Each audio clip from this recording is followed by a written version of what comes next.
Hello guys, welcome to SSC platform. ये circle का part 4 है। इससे पहले हम लोगों ने पार्ट 3 तक डिस्कस किया है। उसमें कई सारे सर्कल की प्रॉपर्टीज़ बताई गई हैं। अगर आप ये पार्ट पहली बार देख रहे हो तो मैं रिकमेंड करूँगा कि पहले पार्ट 1, 2, 3 देख लें, उसके बाद ही ये देखें।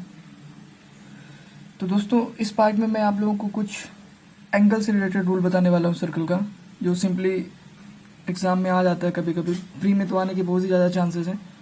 डायग्राम बना रहेगा, उसमें एक एंगल आपसे पूछेगा, कुछ इन्फॉर्मेशन दी रहेगी उसके बारे में। तो देखते हैं पहले कुछ रूल, उसके बाद हम उस पर कुछ क्वेश्चंस करेंगे। तो जैसे कभी ये एक सर्कल बना हो, समझिए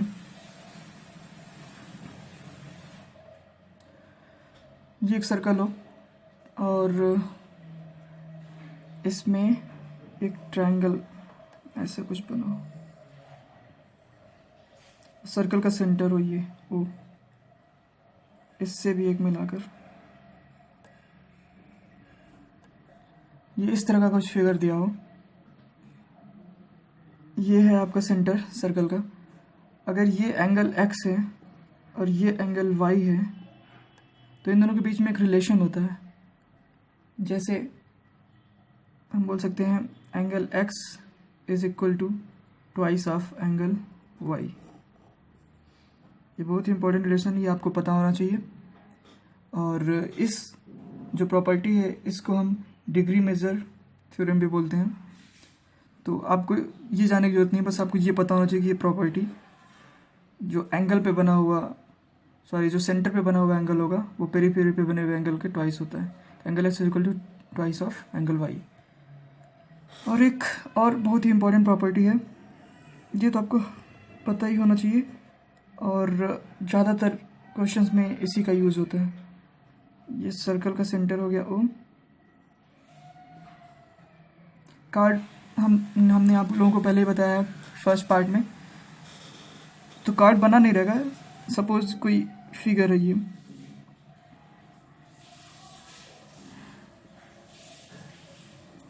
ओके,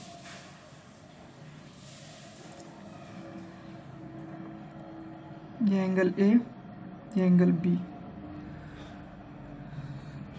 तो इसमें ये प्रॉपर्टी है कि सेम कार्ड से, या फिर आप माइनर आर्क भी बोल सकते हैं, सेम आर्क। देखिए अगर हमने इसको ये डॉटेड ऐसे किया, ये आर्क है आपका, okay, suppose this point P Q एक आर्क है। और ये वाला जो आर्क है पी क्यू, ये स्मॉलर आर्क बोलते हैं। और जो ऊपर से है पी, ये मेजर आर्क बोलते हैं। माइनर और मेजर आर्क इसको बोला जाता है। तो ये आपका हुआ कार्ड। इस कार्ड से ही सर्कल के इस पेरीफेरी पर एक एंगल बना है और सेम इसी कार्ड से इस पेरीफेरी पर एक एंगल बना है। तो जब कभी भी सेम कार्ड से सर्कल के किसी भी पेरीफेरी पर कोई भी एंगल बनेगा तो वो हमेशा बराबर होगा। Angle A is equal to angle B always. अगर आपका कोई एंगल सपोज करिए कि इस तरह से भी बना होता, सपोज एक यहाँ से, देखिए पी से ही गया है और क्यू पे इसको आपको मिलाना है, क्यू पे आपने मिला है। तो जो भी एंगल ये बनाएगा सपोज सी, तो एंगल सी भी आपका angle A is equal to angle B is equal to angle C. तो हमेशा आपको यही रिमेंबर रखना है कि किसी भी सेम आर्क से जितने भी एंगल बनेंगे सर्कल के पेरीफेरी पे वो सब इक्वल होंगे। और ये वाला जो प्रॉपर्टी है इसी का एक तरह से बोल सकते हैं मॉडिफाइड फॉर्म है, क्योंकि इसमें भी देखिए सेम ही आर्क था, यहाँ से बना हुआ था। तो जो ये सेंटर है इसका ट्वाइस होता है, बट इसमें सेम आर्क से आपको ये ध्यान रखना है कि जितने भी पेरीफेरी से बनेंगे वो सारे इक्वल होंगे आपस में। और एक प्रॉपर्टी और बहुत इंपॉर्टेंट है सर्कल की, वो ये है कि suppose this is your circle, ये सेंटर हो गया, ये मान लीजिए आपका डायमीटर हो गया। तो किसी भी सेमी सर्कल में जो भी एंगल बनेगा वो ऑलवेज 90 डिग्री होगा। ये थ्योरेटिकल फॉर्म में भी पूछ लेता है प्री में, टीयर 1 में तो बहुत ही चांसेस है इस तरफ के क्वेश्चन पूछने का थ्योरेटिकल में, कि जो भी एंगल बनेगा सेमी सर्कल में वो ऑलवेज 90 डिग्री होगा। ये आपको पता होना चाहिए। और फोर्थ, आपको ये भी पता होना चाहिए कि साइक्लिक क्वाड्रिलेटरल क्या होता है। साइक्लिक क्वाड्रिलेटरल होता है ये कोई भी फॉर्म जैसे बना हो, मान लीजिए अगर ए बी सी डी अगर इनके चारों वर्टेक्स जो चारों किनारे हैं ये सर्कल से टच कर लें तो ये साइक्लिक क्वाड्रिलेटरल होगा। और इसकी एक प्रॉपर्टी है कि angle A plus angle C is equal to 180 degree and angle B plus angle D is equal to 180 degree. Means कि ये एंगल और ये एंगल आमने सामने वाले कोणों का योग होगा वो 180 डिग्री होगा। ये आपको पता होना चाहिए। एक प्रॉपर्टी मैं और बताऊंगा इस पार्ट में जिस पे रिलेटेड हम लोग आज क्वेश्चन करने वाले हैं। इन सब पे हम लोग क्वेश्चंस करेंगे। तो एक प्रॉपर्टी ये है कि साइक्लिक क्वाड्रिलेटरल, ये suppose this is your cyclic quadrilateral, इसमें एक आपने साइक्लिक क्वाड्रिलेटरल बना दिया ऐसे ए बी सी डी। तो इसको आपने एक्सटेंड कर दिया मान लीजिए पी पॉइंट तक। तो ये जो एक्सटर्नल एंगल बना एक्स, ये जो आपका एंगल होता है ये इस वाले के अपोजिट का जो इंटरनल एंगल है वाई इसके इक्वल होगा। बहुत इंपॉर्टेंट प्रॉपर्टी आपको पता होना चाहिए। Angle X is equal to angle Y always. तो ये कुछ प्रॉपर्टीज मैंने आज आप लोगों के साथ डिस्कस की। अब इसी पे हम कुछ न्यूमेरिकल्स कर लेते हैं। तो चलिए देखते हैं। Okay, first question, find x. ये एंगल दिया है आपको 38, ये एक्स पूछ रहा है तो कैसे निकाल सकते हैं। सबसे पहले सपोज करिए कि बी और सी एक आपका कॉर्ड है। ओके, अब देखिए इस कॉर्ड से कितने एंगल पेरीफेरी पे बन रहे हैं। एक तो एंगल ये बन रहा है, ये सीधी लाइन है। एक एंगल ये बन रहा है इस कॉर्ड से, ये जाके यहाँ पे 38 जो कि दिया हुआ है। और इसी कॉर्ड से देखिए तो एक एंगल ये भी बन रहा है डी जो कि नहीं दिया हुआ है। तो ये वाला भी एंगल आपका हो जाएगा 38 डिग्री। ओके, और आप अगर ध्यान दें तो ये सेंटर है सर्कल का, ये रेडियस हुआ, ये रेडियस हुआ।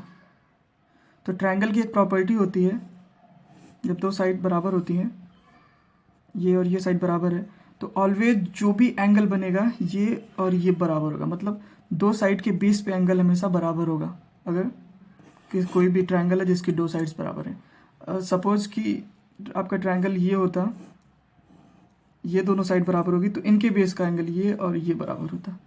तो इसमें ये दोनों साइड बराबर है तो इनके बेस का एंगल ये 38 है तो ये भी 38 होना चाहिए। तो x की वैल्यू हो जाएगी 38 डिग्री। मैंने उसी फिगर में सॉल्व किया है। आप लोग को जब भी मेरा वीडियो देखो तो पहले ट्राई करें, जैसे क्योंकि आपको प्रॉपर्टी मैंने बता दी तो पहले ट्राई करें अपने से करने की। अगर हो जाए तो ठीक है, नहीं तो फिर वीडियो पॉज जो किया उसको फिर से रिज्यूम करके आप देख सकते हैं आगे। इस क्वेश्चन में आप पूछ रहा है if angle O B C is equal to 20 degree then angle B A C is equal to what. तो ओ बी सी क्या है, एंगल ओ बी सी मतलब ये एंगल आपको दिया है 20 डिग्री। ओके, और बी ए सी ये वाला एंगल पूछ रहा है। तो सबसे पहले फिर से वही प्रॉपर्टी ट्रायंगल के लगाइए। ये रेडियस होगी ओ बी और ओ सी, दो साइड बराबर हो गई। तो अगर ये 20 है तो ये भी 20, ये तो आपको दिया था, ये प्रॉपर्टी से आपने पता कर लिया। और थर्ड, किसी भी ट्रायंगल में तीनों एंगल का समेशन 180 होता है। तो ये 20 20 40 हो गया, तो ये कितना बचेगा 140 डिग्री। तो एंगल बी ओ सी बराबर 140 डिग्री आपने निकाल लिया। एक प्रॉपर्टी आपने सीखी थी कि जो एंगल पे सेंटर पे एंगल बनेगा वो पेरीफेरी पे जो एंगल बनेगा उसका ट्वाइस होगा। तो जो पेरीफेरी पे एंगल होगा वो क्या हो जाएगा 70 हो जाएगा, तभी तो ये ट्वाइस होगा। तो उस प्रॉपर्टी से आप लिख सकते हैं बी ए सी बराबर 140/2 बराबर 70, क्योंकि हमने आपको प्रॉपर्टी सिखाई थी angle B O C centre का एंगल जो होगा वो ट्वाइस होगा एंगल बी ए सी इस प्रॉपर्टी के इस पेरीफेरी के एंगल से। तो यहाँ से आपको बी ए सी निकालना है तो बी ओ सी बाई 2 हो जाएगा, वही मैंने यहाँ पे किया है 70। ठीक, होप आप लोग के समझ में आ रहा होगा। एक क्वेश्चन और है उसको कर लेते हैं। जैसे इसमें ए ओ बी 90, ये आपने 90 दिया हुआ है और पूछ रहा है then angle A P B क्या होगा। तो फिर से वही, इस कॉर्ड से इस सेंटर पे एंगल बना है 90। आपको पता है कि जो सेंटर का एंगल होता है वो पेरीफेरी का ट्वाइस होता है, और ए पी बी जो है वो पेरीफेरी पे बन रहा है। तो ए पी बी क्या हो जाएगा, एंगल ए पी बी हो जाएगा एंगल ए ओ बी का हाफ, ए ओ बी का हाफ हो जाएगा। और एंगल ए ओ बी आपको पता है 90 दिया है, तो 90/2 ये हो जाएगा 45 डिग्री। तो दोस्तों आज के इस वीडियो में बस इतना ही। नेक्स्ट जो पार्ट 5 में बनाऊंगा उसमें जितने भी आज मैंने प्रॉपर्टीज बताई इसी पे बेस कुछ और क्वेश्चंस करेंगे, कुछ टफ रहेगा, कुछ क्वाड्रिलेटरल से रिलेटेड रहेगा। और होप कि आप धीरे धीरे सारी चीज़ें सीखते जाएंगे। और मेरा पिछला वाला वीडियो जो ना देखा वो ज़रूर देखें, क्योंकि अगर वो आप